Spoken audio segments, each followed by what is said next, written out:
Welcome back to Real Vision. I'm your host, Ash Bennington. Today, I'm joined by Daniel Lacalle, chief economist at Tressis. Daniel, great to have you back with us on Real Vision. Thank you so much. Always a pleasure to be here.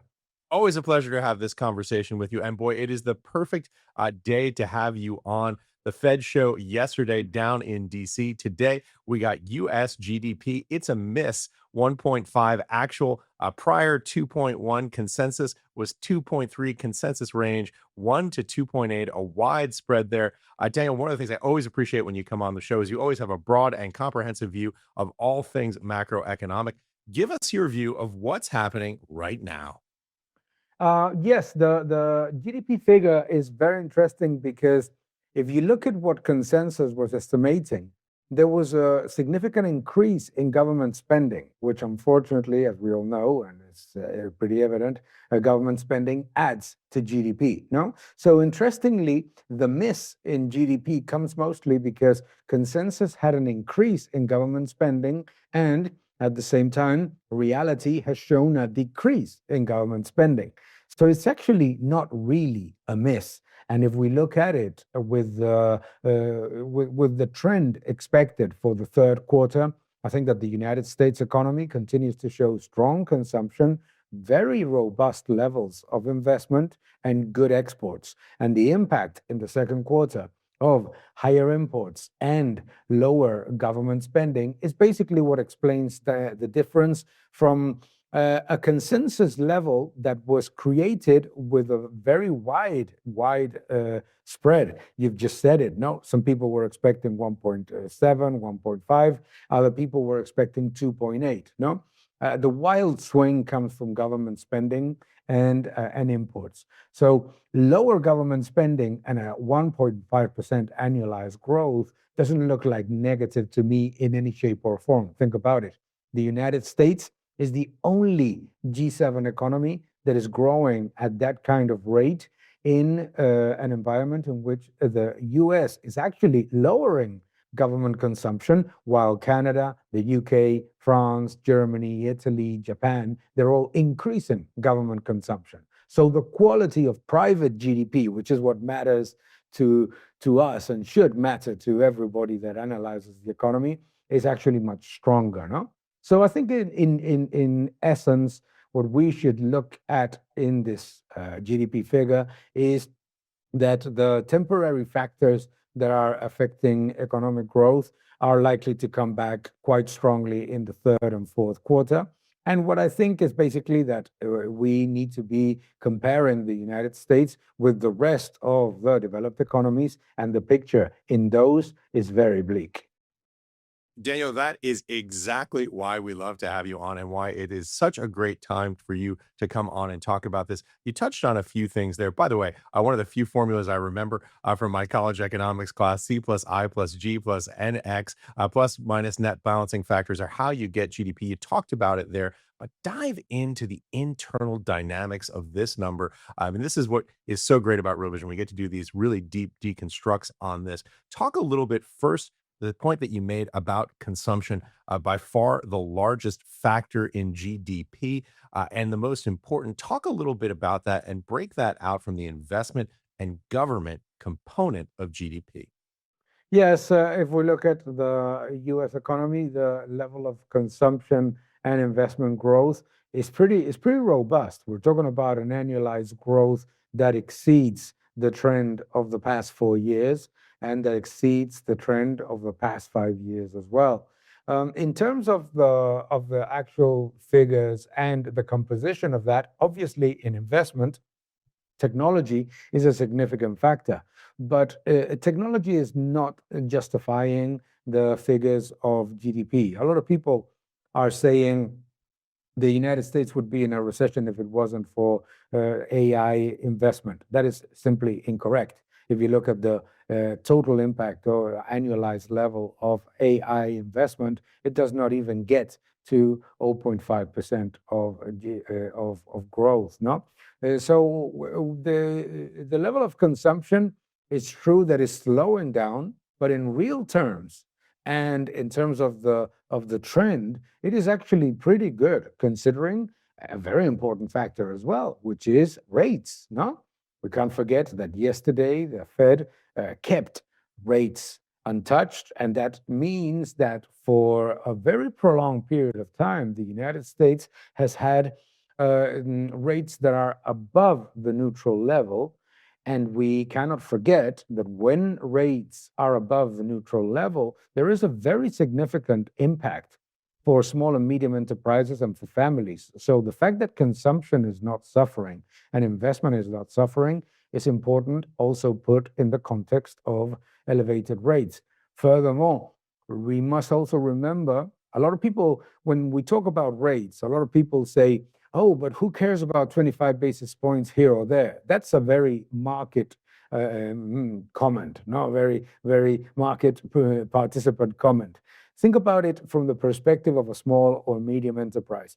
25 basis points means that the average rate at which a small or medium enterprise is getting credit these days in the United States moves between 6% to 12%.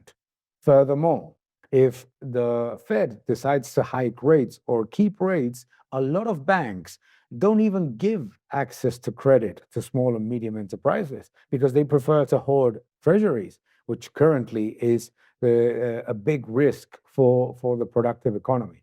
So now let's put it all together and let's see how consumption is stronger despite high rates. Investment is strong despite elevated rates. And at the same time, something that would destroy hundreds of thousands of jobs, like keeping rates above the neutral level, according to the Federal Reserve of Atlanta, the 1 year of keeping 100 basis points above the neutral level would cost the US economy around 1 million jobs. So we should be basically destroying jobs in the United States right now if it was for the current rate environment.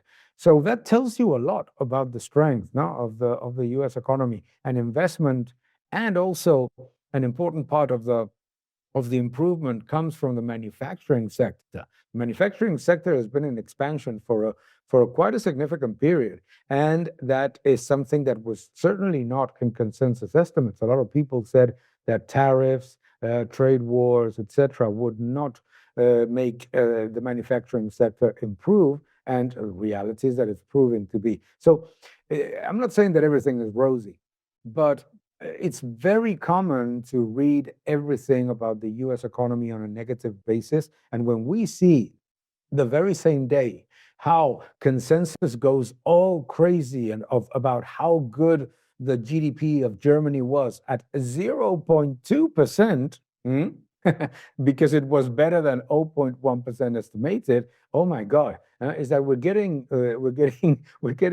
too used to the idea that the stagnant economies are doing well, and we keep looking at the U.S. data from a negative perspective. And I think that the U.S. data is not phenomenal, is not an absolute rocket, but certainly is much better than Japan, than Germany, than France, in particularly in those two elements that you mentioned, in consumption and investment. Very, very significant difference compared to, for example, Canada and the UK, which usually, if you remember historically, investment in Canada and the United States used to go almost in tandem. That doesn't happen anymore, no? Well, I am so eager to unpack some of these other economies around the world, particularly in Europe, where you spend so much of your time. Yeah, And I'm really curious to get to that. And you've teased it at the end of your last two answers, but I want to continue down just because we are in such a U.S. focus in terms sure. of the data that we've gotten here, the conversations that have been had here in New York and across the country about some of the economic data and the Fed meeting yesterday. The Fed holding at 3.5 to 3.75 basis points, percentage points on interest rates, 350 to 375 on a basis point basis. I want to talk a little bit about inflation. US CPI running Mm, significantly ahead of target at 3.5%. The vast majority of that being energy. You talked a little bit about rates and what that means for the economy. in terms of the balance of the perpetual balance of terror that the Fed has to deal with in their dual mandate with maximum employment and stable prices. Talk a little bit about the other side of the ledger, the inflation side of the ledger, how you think about price pressure in relation to growth.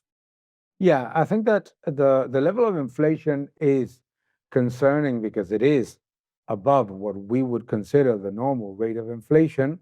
But we also have to remember that the latest core inflation figure was the lowest since March 2021. So I think that the energy component cannot be the driver of what the Fed decides to do or not to do, because it doesn't make any sense to hike rates or to keep rates elevated when there is absolutely no sign in the economy of an overheated economy. No?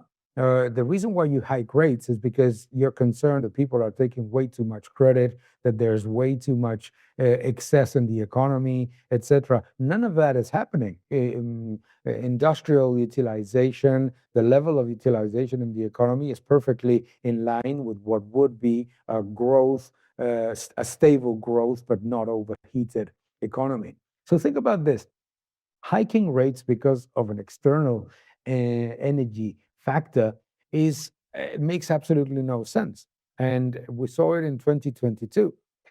First, because the impact of the energy shock tends to be very short and very abrupt, and therefore taking measures such as interest rates to combat inflation driven by the energy component makes absolutely no sense.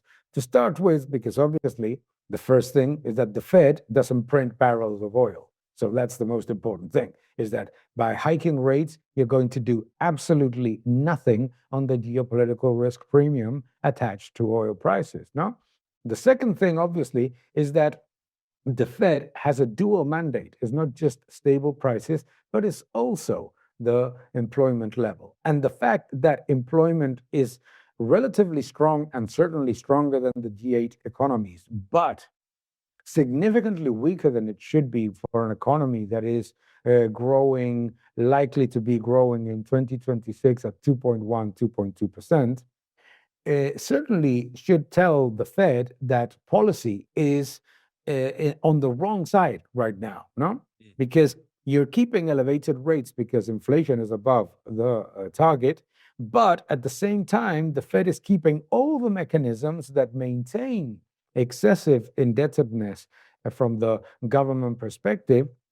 And at least now the Fed has an ally in the government, and fiscal policy can help with inflation. And I think that this is an important factor. So think about this: hiking rates would do absolutely nothing to oil prices. Second, hiking rates would make families and business suffer. On the one hand, the temporary inflationary factor of energy prices, plus higher cost of credit. So it would be devastating for families and businesses. And third, and most important, is that the Fed cannot be using a policy tool that constantly resorts only to interest rates, because the main factor that is driving the current persistent inflation comes precisely from a Fed that ignored the massive increase in money supply, government spending, and deficit spending of 2021 to 2024. In fact, the Fed is now dealing with the consequences of being completely wrong in 2020 when they said that inflationary pressures were not existent. That was completely untrue. Then they said that inflation was transitory, and it wasn't. And then they said that it was largely transitory, and then kept a very, very loose policy while the government was spending like drunken sailors. And then started to hike rates precisely when consumers were suffering the most from the inflation created by massive government spending. So the Fed needs to be a little bit more data dependent and less narrative dependent. And it certainly needs to look at what the tools that they're going to implement are going to do to the actual drivers of persistent inflation. Persistent inflation is a problem in all developed economies, particularly in the UK. And we need to understand that it comes from maintaining and elevating the massive money printing, which comes from government spending. No?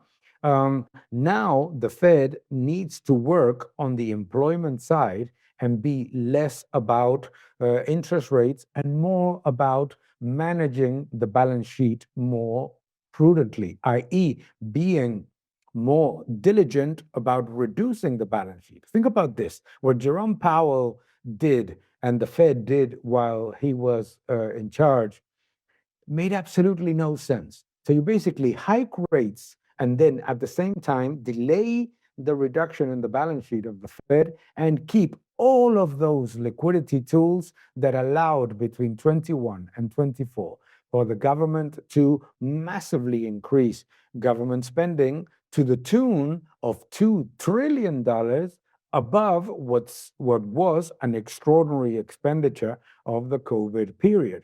So all those elements together need to be taken into account. Inflation is not something that you're able to reduce if you're not taking decisive action to curb government spending and to curb government deficits.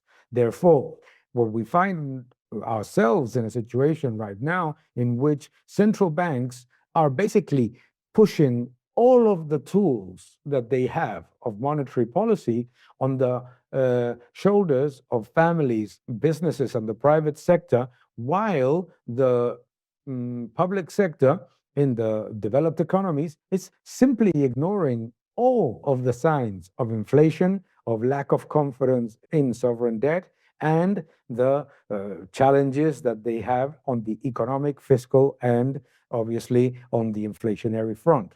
Governments have completely ignored all of the warning signs. There is that show that there's a massive reduction in the confidence in the currency that they issue, and the proof is that you see how the yen is at 40-year lows with a country that is not in a crisis. No. Before you go, that was just the preview. The full conversation goes much deeper. What's really driving markets, where the risks are, and how the best investors are positioning. That's what we do at Real Vision. We connect the dots before they become obvious. So don't stop here. Watch the full episode now and more on Real Vision.